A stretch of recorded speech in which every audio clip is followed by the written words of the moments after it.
Honorable Mr. Justice R. Suresh Kumar, after enrollment in the year 1989, commenced practice before the original and appellate side of the High Court of Madras. His Lordship was a standing counsel for the Tamil Nadu Public Service Commission for a period of 5 years and was also the counsel for the High Court from 2009 onwards and continued as such till his Lordship's elevation.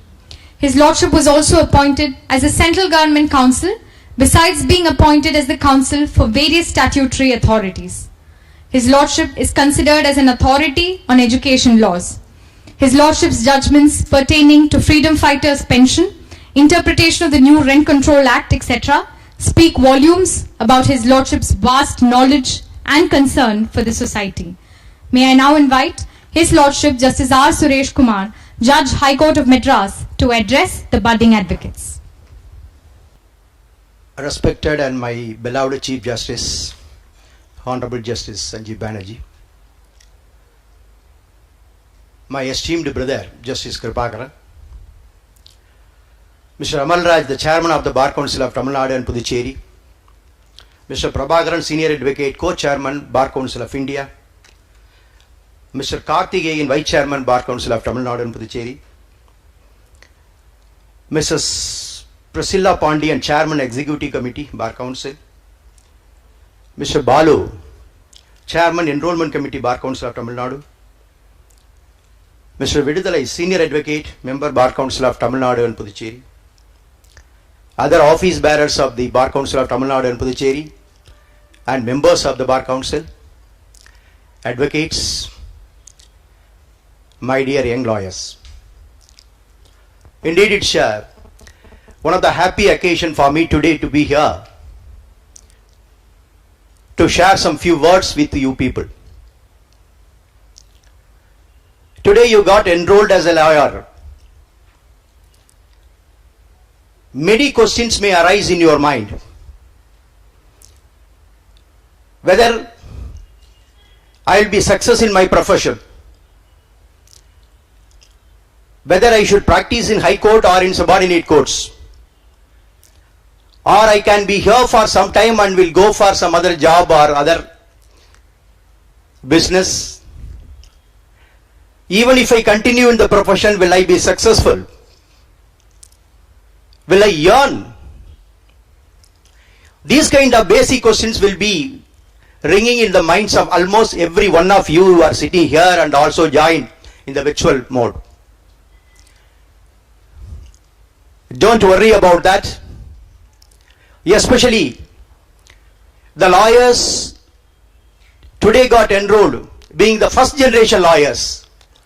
This kind of questions will be certainly there. Some of you would be a second generation or third generation lawyer where your briefs are assured.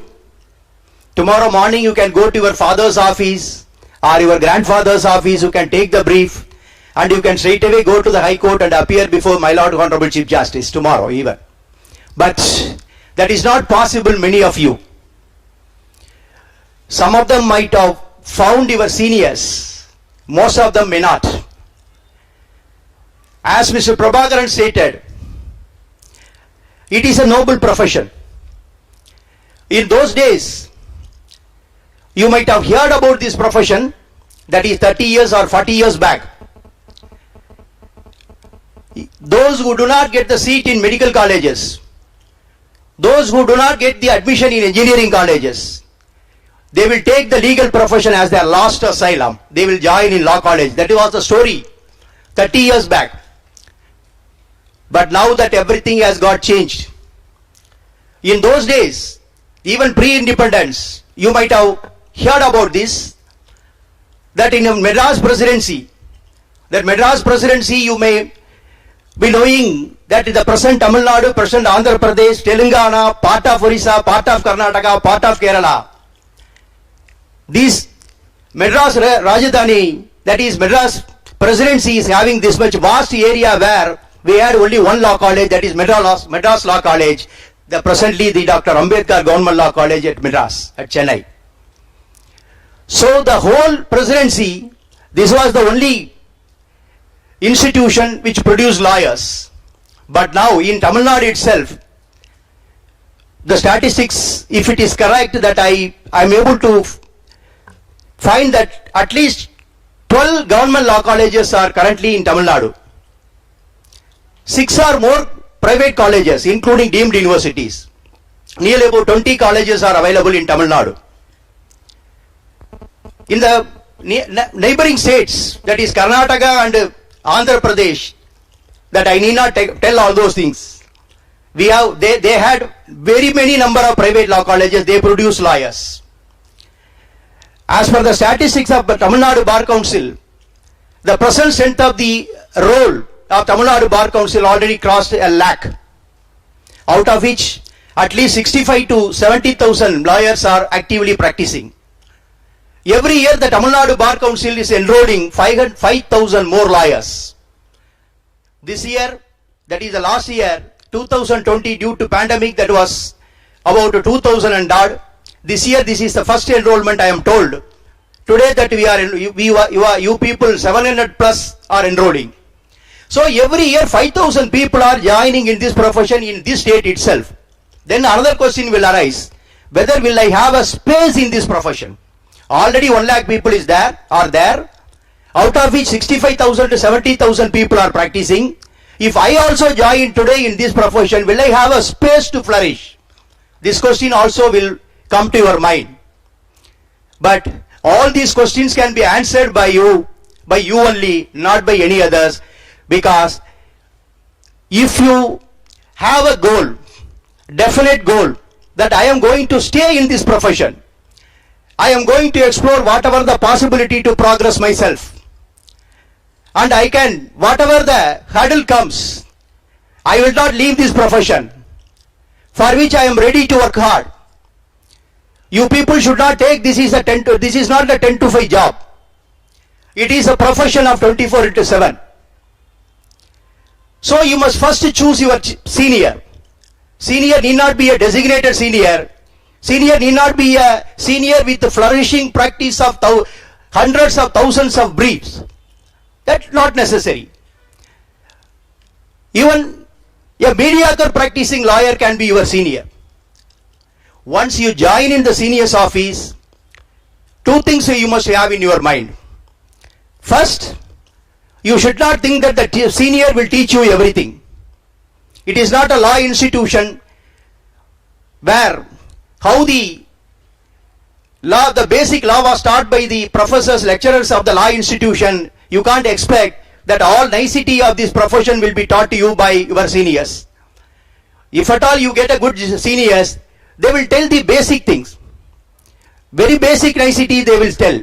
Each and everything they will not give you by spoon feeding. It is for you to flourish. In this context, you must think of, you all would have heard about the story of Ekalaivan. Everyone should think that you are a Ekalaivan. You can't expect, because you are not a Arjuna, to get the skill of the archery from Dronacharya. That is not possible in this profession. 1 or 2 may be luckily get such seniors. Most of you may not get such kind of seniors to teach you every nicety of the law in every branches of law. So you should think yourself as a Ekalaivan, and you should take the senior only as a model person, how he moves, how he argues the case, how you get the brief, how he discuss with the client, and what kind of point he will take. Suppose a brief comes to you. Most of them may not get the brief for initial years or initial months. Luckily, if you get a brief, don't afraid of that. A brief has come, a client has come through my friend or my well-wisher or my family friends or my relative or my neighbor. That don't afraid of this of such a kind of brief comes to you. That you should first go through the brief. What is the problem that going to be projected by the client? You please listen. Then you think the issue raised in the brief is arising out of which legislation.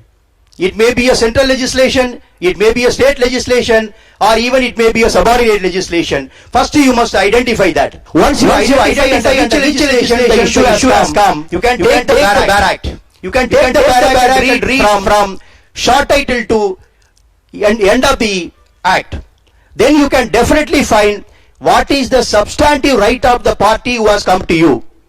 Once you find the substantive right of the party, you have 50% success in that brief. Then you have to go through, you have to explore what is the procedure to get that right. So these are the two things that basically a junior must know. What is the substantive right of your party, and how procedurally that party can get that right or get it enforced from the court of law.